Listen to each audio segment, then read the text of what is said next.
নমস্কার, আমি হরষিত মজুমদার। তা আজকে আমরা এসেছি কালনা ১ নম্বর ব্লকের দুর্গাপুর গ্রামের নারায়ণ দাসের জমিতে। উনি 14 থেকে 15 বিঘা পেঁয়াজ চাষ করেন। তা পেঁয়াজ চাষ করতে গেলে একটা ভালো বিশ্বস্ত সোর্স থেকে বীজ সংগ্রহ করতে হবে। তা মোটামুটি 3 বিঘা 1 একর জমিতে যদি পেঁয়াজ বুনতে হয় আমাদের 3 থেকে 4 কেজি উন্নত মানের বীজের দরকার।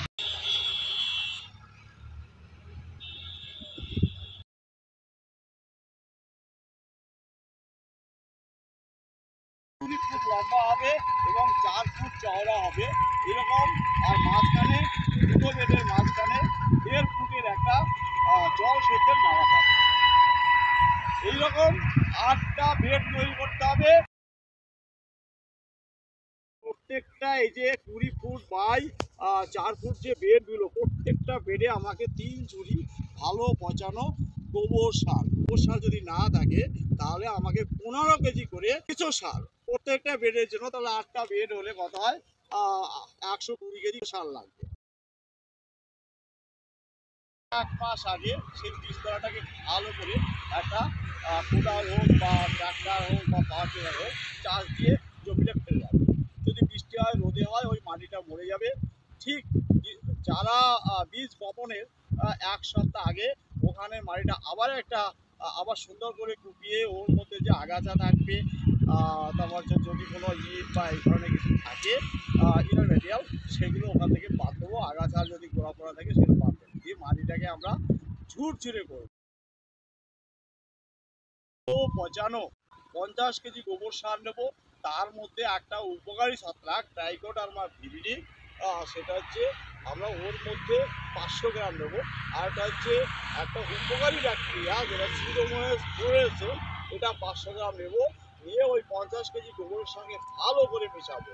মিশিয়ে অল্প জল দেবো, একটু ইয়ে টাইপের ময়েশ্চার টাইপের হবে।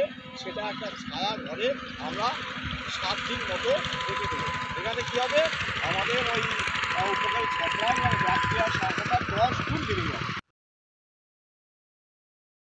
ভালো চাষি মোটামুটি ভালো বিশ্বস্ত সোর্স থেকে বীজ সংগ্রহ করতে হবে। 1 একর জমিতে যদি পেঁয়াজ বুনতে হয় আমাদের 3 থেকে 4 কেজি উন্নত মানের বীজের দরকার। প্রতি লিটার জলে 2 গ্রাম কার্বেন্ডাজিম তুলে তার মধ্যে বীজটা 4 থেকে 5 ঘন্টা রেখে ছায়ায় শুকিয়ে তারপর বীজটা আমরা বীজতলায় বুনি। বীজটা বপন করার পর কৃষকরা সাধারণত খড় দিয়ে চাপা দেয়। তাই এখানে আমি এসে কৃষকদের কাছে জানলাম যে খড়ের যে পাটকাঠি দিয়ে চাপা দিলে ভালো হয়। আপনার পাটকাঠি দিয়ে চাপা দিতে পারেন।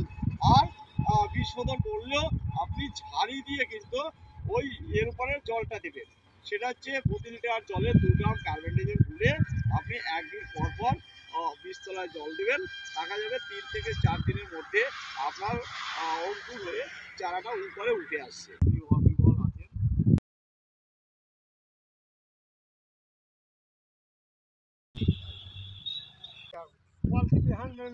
পানি ধরিয়ে দিয়ে পানিটাও গালতে পারছে না।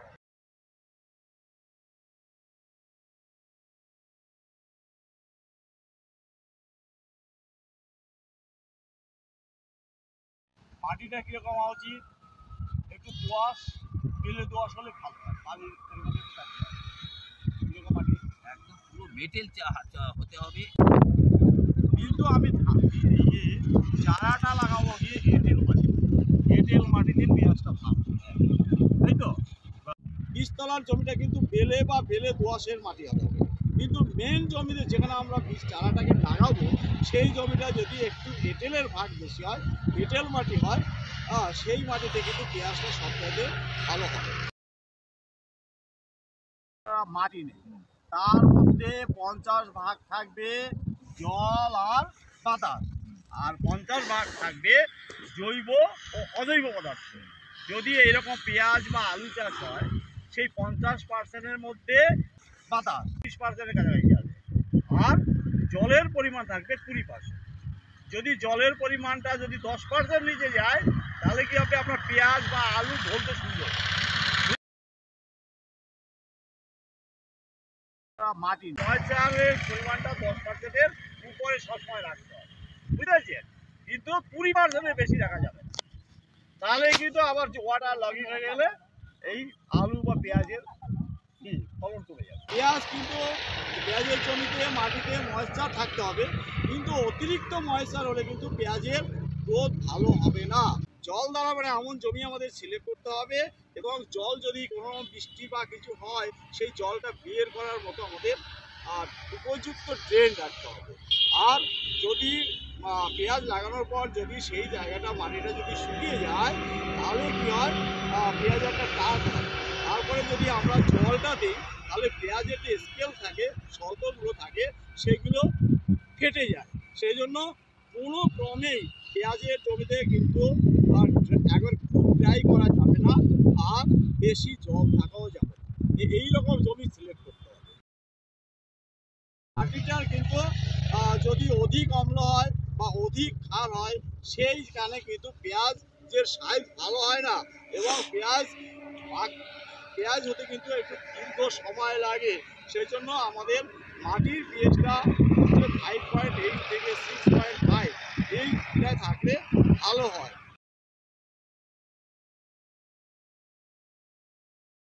যে জমিতে পেঁয়াজ লাগাবো তার ঠিক 15 দিন আগে প্রতি একর জমিতে 150 কেজি চুন, এবং সেখানে প্রতি একর জমিতে আমরা 50 কেজি খোল, নিম খোল এবং নিম খোল, বাদাম খোল, সর্ষের খোল মিলে 50 কেজি আমরা ওটা ছড়াবো।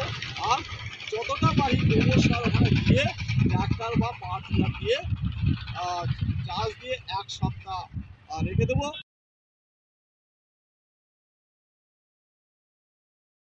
জমিতে যদিও যখন হালকা হালকা জল থাকবে, তখন আমরা পেঁয়াজের চারাগুলো লাগাবো। কতটা পেসিং দেবেন সেটা জমির উর্বরতার উপর নির্ভর করে। জমিতে মাটি যদি ভালো হয় তাহলে গাছের গ্রোথ ভালো হবে। লাইন থেকে লাইনের দূরত্ব দেবো 8 ইঞ্চি, আর গাছ থেকে গাছের দূরত্ব দেবো 6 ইঞ্চি। আর মাটি যদি কম উর্বর হয় তাহলে একটু হাই ডেন্সিটি লাগাতে হবে, অর্থাৎ লাইন থেকে লাইনের দূরত্ব দেবো হচ্ছে 6 ইঞ্চি, আর গাছ থেকে গাছের দূরত্ব দেবো 4 থেকে 5 ইঞ্চি। কিন্তু আমি এখানে কৃষকের কাছে কথোপকথন জানতে পারলাম, ওরা এখানের যে মাটি আছে তাতে ওরা লাইন থেকে লাইনে এবং গাছ থেকে গাছে একই দূরত্ব দেয়, অর্থাৎ 6 ইঞ্চি।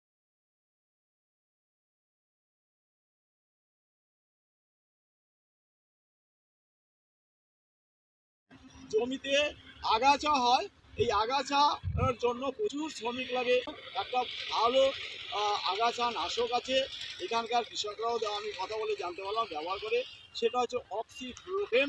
প্রতি লিটার জলে 1 ml করে স্প্রে করতে হবে।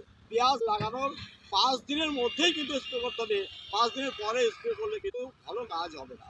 এই অক্সিফ্লোরোফেনটা বাজারে গোল বা অক্সি গোল নামে পাওয়া যায়।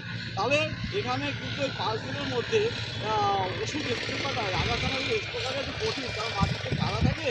সেই জন্য যদি আমরা ড্রোনটা ব্যবহার করি, তাহলে কিন্তু আমরা জমির আশেপাশে রিমোট থেকে পুরো জমিতে নামার কোনো প্রয়োজন নেই, ড্রোন সুন্দর করে স্প্রে করে আসবে।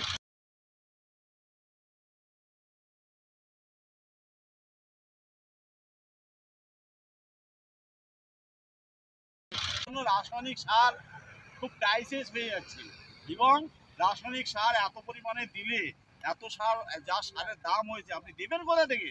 সেই জন্য আপনাকে লিকুইড ফর্মে দিতে হবে এবং কম পরিমাণে দেবে, প্রকৃতিটাও সঠিক থাকবে। এই জন্য আপনাকে ড্রোন ব্যবহার করতে হবে। ড্রোন দিয়ে আপনি এইখানে একবার বিজ্ঞানের যুগ, এইখান থেকে এখানে যতগুলো জমি আছে আপনি করে দেবেন।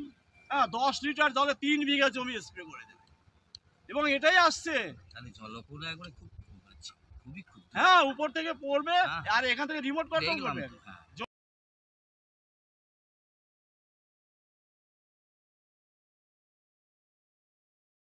যে জমিতে পেঁয়াজ লাগাবো প্রতি একর জমিতে 150 কেজি চুন, নিম খোল, বাদাম খোল, সর্ষের খোল মিলে 50 কেজি আমরা ওখানে ছড়াবো। আর যতটা পারি গোবর সার ওখানে দিয়ে ট্রাক্টর বা পাওয়ার টিলার দিয়ে চাষ দিয়ে দেবো।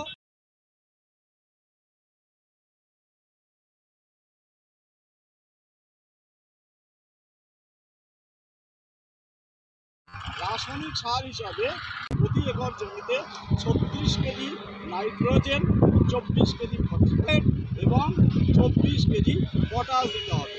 একবারে শেষ চাষের আগে আমাদের 18 কেজি নাইট্রোজেন আর 24 কেজি ফসফেট এবং 12 কেজি মিউরেট অফ পটাশ আমরা দিয়ে তারপর চাষ দিয়ে আমরা পেঁয়াজটা লাগাবো। ঠিক তার 1 থেকে 1 মাস পরে আমরা করবো কি চাপান হিসাবে 18 কেজি নাইট্রোজেন এবং 12 কেজি মিউরেট অফ পটাশ চাপান হিসাবে দেবো। কিন্তু এখানে আর একটা জিনিস আছে যে আমরা রাসায়নিক সারটা একটু কমিয়ে আমরা 20 নাইট্রোজেন, ফসফরাস, পটাশ 20 একটা সার পাওয়া যায় যেটা জলে সলুবেল। এটা প্রতি লিটার জলে 5 গ্রাম করে অন্তত যদি 3 বার স্প্রে করতে পারি তাহলে পেঁয়াজের গ্রোথটা কিন্তু বাড়ে। আর এখানে যদি আমরা অনুখাদ্য হিসাবে যদি বোরনটা স্প্রে করতে পারি তাহলে কিন্তু পেঁয়াজের সাইজটা কোনো পেঁয়াজ হবে না, পেঁয়াজের সাইজটা কিন্তু একই রকম থাকবে, তাতে কিন্তু পেঁয়াজের দামটা আমরা ভালো পাবো।